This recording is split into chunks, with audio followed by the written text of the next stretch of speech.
જય સ્વામિનારાયણ વિદ્યાર્થી મિત્રો, બાયોલોજી ઈ વિદ્યાના ક્લાસમાં આપ સૌનું સ્વાગત છે. બાર સાયન્સના ચેપ્ટર 2 સપુષ્પ વનસ્પતિમાં લિંગી પ્રજનનનો આપણે સ્ટડી કરી રહ્યા છીએ. આગળના વિડીયોની અંદર આપણે પરાગનયન અને પરાગનયનની ઘટના માટે વિવિધ વાહકોની સમજ લીધી. પરાગનયનના પ્રકારમાં સ્વપરાગનયન અને પરપરાગનયનને વ્યવસ્થિત આપણે વિડીયો દ્વારા સમજ લીધી. એને સંદર્ભમાં પરાગનયનના સંદર્ભમાં એક ક્વેશ્ચન છે. એ ક્વેશ્ચન અને એનસીઆરટીમાં ટાઇટલ પણ છે બાહ્ય સંવર્ધન યુક્તિ. હવે બાહ્ય સંવર્ધન યુક્તિ એટલે શું? શબ્દને બરાબર સમજજો. પરાગનયન માટે પુષ્પએ કરેલું આયોજન, જે પરાગનયનની ઘટના છે એમાં પુષ્પએ અથવા તો પુષ્પમાં કેવી રીતનું આયોજન થાય છે પરાગનયન માટે, તો આપણે શીખ્યા હતા સ્વ પરાગનયન અને પરપરાગનયન. અહીંયા બાહ્ય સંવર્ધન પ્રયુક્તિમાં એ સમજવાનું છે કે પરપરાગનયન વધારે થાય. બને એટલું વનસ્પતિ સ્વપરાગનયનની ઘટના અટકે અને પરપરાગનયન થાય એવી પ્રયુક્તિ કરે. યુક્તિ અથવા પ્રયુક્તિ એટલે એક પ્રકારની ચતુરાઈ. સમજો, અહીંયા ચોપડીના વર્ડિંગ છે, મોટા ભાગની સપુષ્પ વનસ્પતિઓ કેવા પુષ્પો ઉત્પન્ન કરે? દ્વિલિંગી. મોટા ભાગની સપુષ્પ વનસ્પતિઓમાં દ્વિલિંગી પુષ્પો હોય. હવે સ્વાભાવિક છે કે દ્વિલિંગી પુષ્પ એટલે એક જ પુષ્પમાં પુંકેસર અને સ્ત્રીકેસર બંને લિંગ હાજર હોય.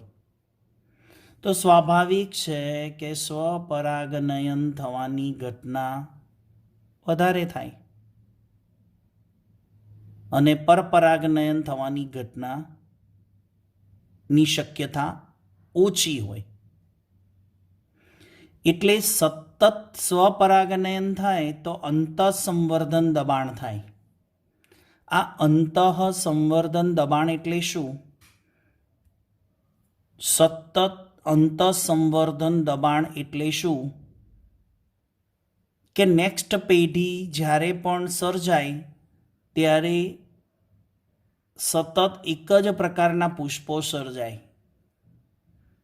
તો આવું થાય ને તો વિચારી શકો કે બગીચાની અંદર ઓનલી વન ટાઈપ, એક જ ટાઈપના પુષ્પો જોવા મળે. બગીચો રંગબેરંગી બહુ ઓછો જોવા મળે. ફૂલોની વિવિધતા, પુષ્પોની વિવિધતા બહુ ઓછી જોવા મળે. શું થાય? તો સ્વપરાગનયન થાય તો. એટલે અંતઃસંવર્ધન દબાણ વધે એટલે કે એના જેવા જ પુષ્પો ઉત્પન્ન થાય.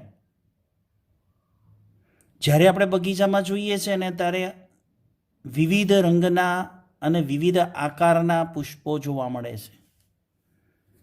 એ પુષ્પની શું કહેવાય? બાહ્ય સંવર્ધન યુક્તિ. આ પ્રયુક્તિ શા માટે વિકસાવવામાં આવે?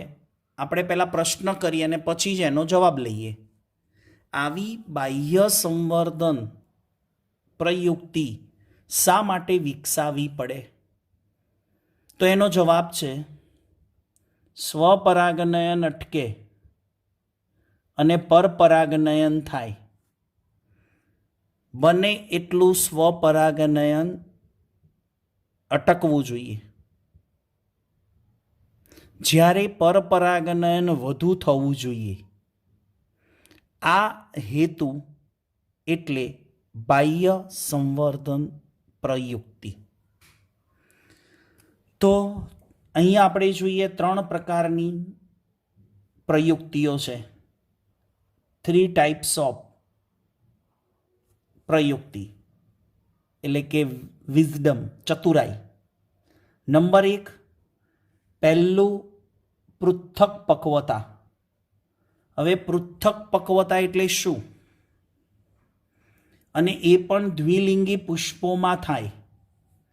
તો અગાઉના આપણે વિડિયો લેક્ચરની અંદર પૃથક પક્વતા સમજાવ્યું હતું. પક્વતા એટલે પરિપક્વન. પક્વતા એટલે પરિપક્વન. કોનું પરિપક્વન? પરાગાશયનું પરિપક્વન અને સાથે પરાગાસનનું પરિપક્વન. પરાગાશયનું પરિપક્વન એટલે શું?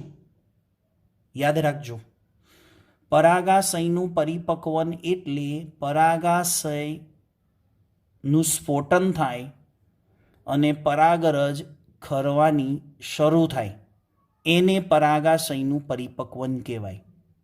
નંબર 2, પરાગાસનનું પરિપક્વન એટલે શું? સ્ત્રીકેસરના ટોચ ઉપર આવેલો ભાગ પરાગાસનનું પરિપક્વન એટલે શું? એ પરાગાસન પરાગરજને ગ્રહણ કરે એટલે કે સ્વીકારે. હવે તમે કહેશો પરાગરજ તો પડે, પણ એનો સ્વીકાર એટલે શું? સ્વીકાર એટલે વિદ્યાર્થી મિત્રો એવું થાય કે જે તે પરાગાસન ઉપર પરાગરજ પડે એનો અર્થ એવો નથી કે પરાગરજ સ્થાપિત થઈ ગઈ કહેવાય. પરાગરજ ઉડીને અથવા તો અન્ય કોઈ માધ્યમ દ્વારા કોઈ પણ પુષ્પના પરાગાસન ઉપર જાય ખરી, પણ એના અંત આવરણમાંથી પરાગનલિકા સર્જાય અને એ પરાગનલિકા પરાગવાહિનીમાં ઉતરે ત્યારે પરાગરજનું અંકુરણ થયું કહેવાય અને જે તે પરાગાસન માટે પરાગરજ સ્વીકાર્ય થઈ કહેવાય. ખ્યાલ આવે છે? પરાગરજ કોઈ પણ પરાગાસન ઉપર પડે એનો અર્થ એવો નથી કે એ પરાગરજ સ્થાપિત થઈ ગઈ, ખાલી માત્ર બેસી છે. એટલે પરાગાસન પરિપક્વન થવું એટલે પરાગરજ માટે ગ્રહણશીલ બનવું. આ 2 વસ્તુ યાદ રાખજો. ફરી રિપીટ કરું છું. પરાગાશયનું પરિપક્વન એટલે પરાગાશયનું સ્ફોટન થઈને પરાગરજ ખરવાની શરૂઆત થાય. પરાગાસનનું પરિપક્વન એટલે શું? કે પરાગાસનનું પરિપક્વન એટલે જે તે પુષ્પનું પરાગાસન પરાગરજ માટે ગ્રહણશીલ બને, એક્સેપ્ટ કરે અને પછી આગળની પ્રોસેસ થાય, તો એને કહેવાય પરાગાસનનું પરિપક્વન. અને પૃથક પક્વતા એટલે દ્વિલિંગી પુષ્પ છે એની અંદર પરાગાશય અને પરાગાસન બંનેનો પરિપક્વતાનો સમય કેવો હોય? અલગ અલગ હોય. એક જ પુષ્પ છે, તમને એનો પણ આપણને આઈડિયા આપેલો છે, છતાં પણ અહીંયા વિડીયોમાં જુઓ. આ પુષ્પ છે,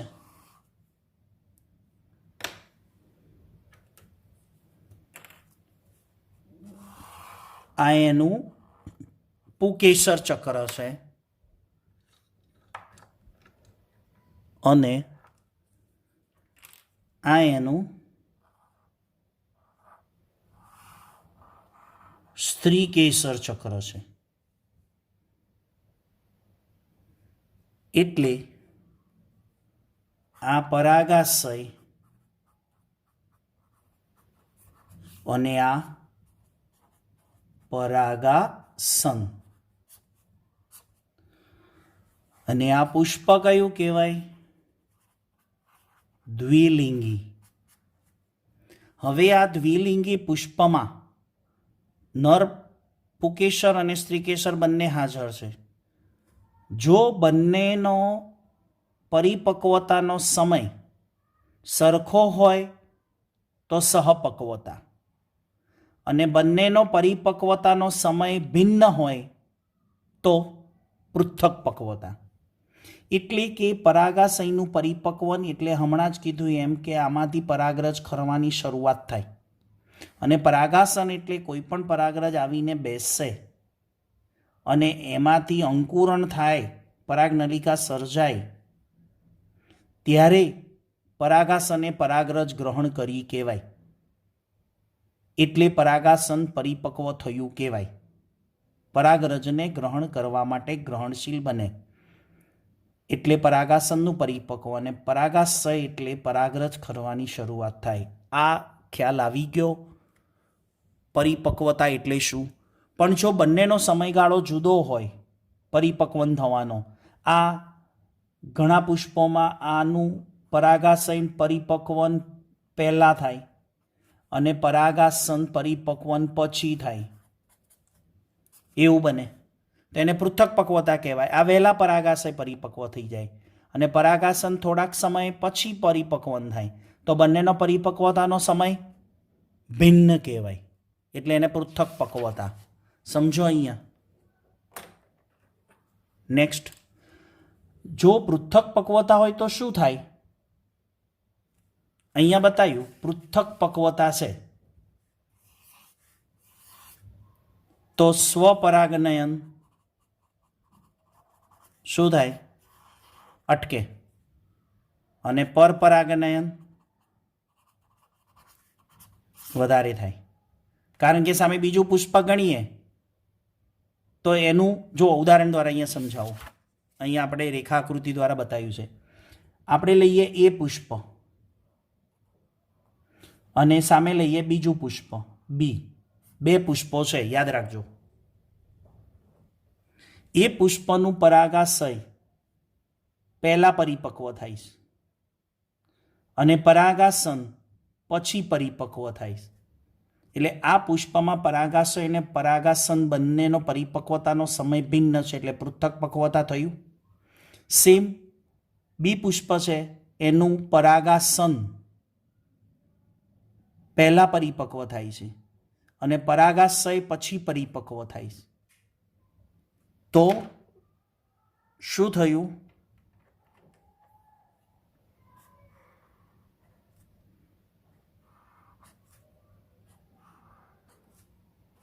બે પુષ્પોની વાત થઈ. એમાં તમે ધ્યાનથી જુઓ, આનું પરાગાશય પહેલા પરિપક્વ થાય છે, જ્યારે બી પુષ્પનું પરાગાસન પહેલા પરિપક્વ થાય. એટલે આ પુષ્પ છે એ પુષ્પનું પરાગાશય અને બી પુષ્પનું શું કામ લાગે? પરાગાસન. તો આની પરાગરજ ઉડીને આના ઉપર પડે. જ્યારે એ પુષ્પનું પરાગાસન થોડા દિવસો કે મહિના પછી પરિપક્વ થાય, તો બી પુષ્પનું પરાગાશય પણ એ જ સમયે પરિપક્વ થાય.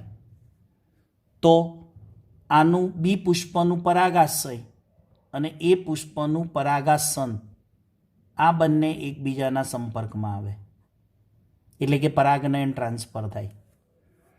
આવું થાય ને તો એનો અર્થ શું થયો? પૃથક પક્વતા છે, જેને કારણે પરપરાગનયન શક્ય બને અને સ્વપરાગનયન અટકે. નંબર 1 પહેલી શરત. બીજી પ્રયુક્તિ, બીજી શરત એટલે કે બીજી ચતુરાઈ પુષ્પ શું વાપરે? તો ઘણા પુષ્પોમાં આપણને એવું જોવા મળે કે જે પુષ્પ દ્વિલિંગી હોય. જો પ્રયુક્તિ 1 હોય કે પ્રયુક્તિ 2 હોય, પુષ્પ દ્વિલિંગી હોય ને ત્યારે જ આવું હોય. એકલિંગી પુષ્પમાં તો કંઈ રહે જ કોઈ પ્રશ્ન જ નથી. કેમ? એકલિંગી પુષ્પ છે એટલે સ્વાભાવિક છે કે પરપરાગનયન જ થવાનું છે. આપણો મેઇન કોન્સેપ્ટ શું થયો કે એકલિંગી પુષ્પમાં છે, એકલિંગી પુષ્પો છે એમાં બાહ્ય સંવર્ધન પ્રયુક્તિની જરૂર જ નથી. આ કોનામાં જરૂર પડે? કે જેમાં દ્વિલિંગી પુષ્પો છે એમાં જ, કે સ્વપરાગનયન વધારે ન થાય, પરપરાગનયન વધારે થાય, જેથી પુષ્પો વિવિધ રંગના અને આકારના મળે. એટલે બગીચામાં વિવિધતા દેખાવાનું કારણ આ જ છે.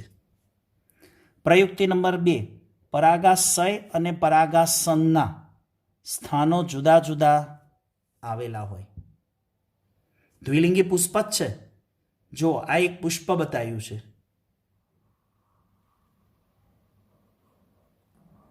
આ એક પુષ્પ છે,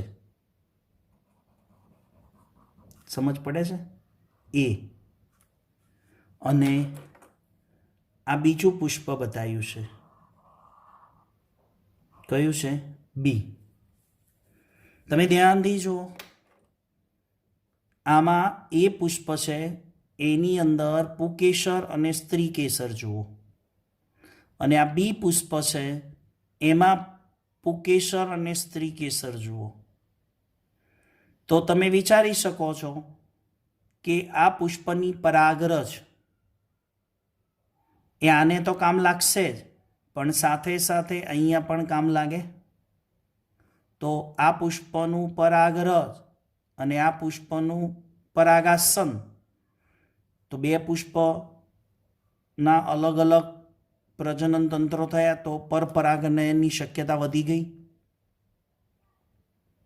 તો આ પ્રમાણે પરાગાશય અને પરાગાસન જુદા જુદા સ્થાને હોય. ઘણી વનસ્પતિઓમાં આવું જોવા મળે છે કે પુકેસર ઊંચા સ્થાને હોય, સ્ત્રી કેસર નીચા સ્થાને હોય. જ્યારે ઘણી જગ્યાએ પુકેસર નીચા સ્થાને હોય અને સ્ત્રી કેસર ઊંચા સ્થાને હોય, એટલે પરાગાસન ઊંચા સ્થાને હોય. તો હવે અહીંયા વિચારો કે આની પરાગરજ અહીંયા કામ લાગશે? શક્ય છે? નથી શક્યતા. એટલે આમાં તો સ્વપરાગનયન થશે જ નહીં. જ્યારે આમાં સ્વપરાગનયન થાય અને પરપરાગનયનની શક્યતાઓ વધારે હોય. તો આ પ્રયુક્તિ નંબર 2. પ્રયુક્તિ નંબર 3, વનસ્પતિ પોતે સ્વયં અસંગતતા બની રહે. હવે સ્વયં અસંગતતા એટલે શું? આ સ્વયં જાતે અસંગત બને, એટલે કે જનીનની ક્રિયાવિધિ છે. પરાગરજનું અંકુરણ અટકે. હવે પરાગરજનું અંકુરણ હમણાં જ વાત કરી. પરાગરજનું અંકુરણ એટલે અંત આવરણમાંથી પરાગનલિકા સર્જાય, એટલે પરાગરજનું અંકુરણ અટકે. અને કદાચ અંકુરણ થાય તો પરાગનલિકાનો વિકાસ આગળ જતા અટકે. વિચારો, જો પરાગનલિકાનો વિકાસ અટકે અથવા તો પરાગરજમાંથી પરાગનલિકા સર્જાય જ નહીં, અને માનો કે સર્જાઈ ગઈ પણ પરાગવાહિનીમાં ઉતરી પણ આગળ ના વધે, તો ચલો વિચારો, આગળ વધે પણ એની પરાગનલિકાની દિશા જે અંડક છિદ્ર તરફ જવાની હોય એની દિશા વિકૃત બને, એટલે કે દિશાનો માર્ગ બદલાઈ જાય, તો શું થાય?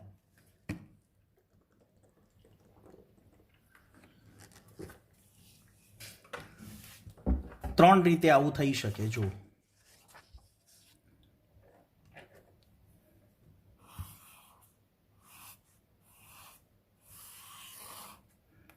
અહીંયા પરાગરજ પડી છે,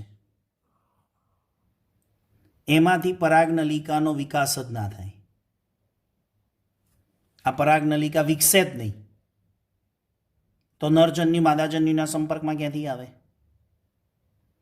અને ચલો આ વિકાસ અહીંયાથી અટકી ગયો, અંકુરણ થાય પણ વિકાસ અટકી ગયો, પરાગનલિકા આટલે સુધી જ વિકસી, તો પણ નરજન્યુ માદાજન્યુના સંપર્કમાં ન આવે. અને જ્યારે અહીંયા અંડક છે એની ફરતે અંડાવરણો હોય, સમજાયું તું અંડકની રચના, અને આ અંડક છિદ્ર છે, પરાગનલિકા ખરેખર આ દિશામાં આવી જોઈએ અને આ અંડનાલ છે, અહીંયા થઈને અહીંયા આવી જોઈએ, પણ પરાગનલિકાનો માર્ગ અહીંયા આવે તો શું થાય? અહીંયા નરજન્યુ માદાજન્યુના સંપર્કમાં ના આવે, કેમ કે વચ્ચે અંડનાલ આવી ગયું. ખરેખર પરાગનલિકાનો માર્ગ આ દિશામાં હોવો જોઈએ, પણ એ માર્ગ વિકૃત બને. ટૂંકમાં નરજન્યુ માદાજન્યુના સંપર્કમાં આવતા ન હોય, તો વનસ્પતિ સ્વયં અસંગત કહેવાય. તો વિચારો, અંડકો કેવા રહે? ફલિત થાય કે ન થાય? તમારા માટે ક્વેશ્ચન મૂક્યું. નોંધ, દિવેલા અને મકાઈ, દિવેલા અને મકાઈ એક સદની છે. એક સદન એટલે સમજાયું હતું કે ઉપર નર પુષ્પ, ધરીની ઉપર નર પુષ્પ અને ધરીમાં નીચે માદા પુષ્પ ગોઠવાય. તો સ્વાભાવિક છે કે ધરી ઉપર એકલિંગી પુષ્પો છે, પણ નર પુષ્પ ઉપર છે અને માદા પુષ્પો ધરીમાં નીચે ગોઠવાયેલા છે. તો સ્વાભાવિક છે કે સ્વપલન તો થવાનું નથી, કેમ કે પુષ્પો એકલિંગી છે. પણ ગેટેનોગેમી તો થશે ને, કેમ કે ધરીની ઉપર નર પુષ્પ છે, ધરીની નીચે માદા પુષ્પો છે. તો સ્વાભાવિક છે કે પરાગરજ પડે તો નીચેના પુષ્પને ફલિત કરી શકે. જ્યારે પપૈયા દ્વિસદની છે. દ્વિસદની એટલે શું? એક છોડ ઉપર નર પુષ્પ હોય ને બીજા છોડ ઉપર માદા પુષ્પ હોય, તો એમાં તો સ્વફલન ન થાય અને ગેટેનોગેમી પણ ન થાય. વિચારો, સ્વફલન ન થાય, ગેટેનોગેમી ન થાય તો શું થાય? પરપરાગનયન. તો પરપરાગનયનની શક્યતા વધારવા અને સ્વપરાગનયનની શક્યતા ઘટાડવા માટે વનસ્પતિ, જે વનસ્પતિના પુષ્પો જે પ્રયોજન કરે, જે આયોજન કરે, એને કહેવાય બાહ્ય સંવર્ધન પ્રયુક્તિ. That's clear. એનસીઆરટીની ટૂંક નોંધમાંથી વ્યવસ્થિત લાઈનને સમજજો, વાંચજો, પછી સમજજો, વિડીયોની સાથે રાખીને. તો આશા રાખું છું કે આ ટોપિકમાં તમને પૂરી સમજ પડી હશે. તો આવતા વિડીયો લેક્ચર સુધી સૌ વિદ્યાર્થી મિત્રોને HP સરના જય સ્વામિનારાયણ.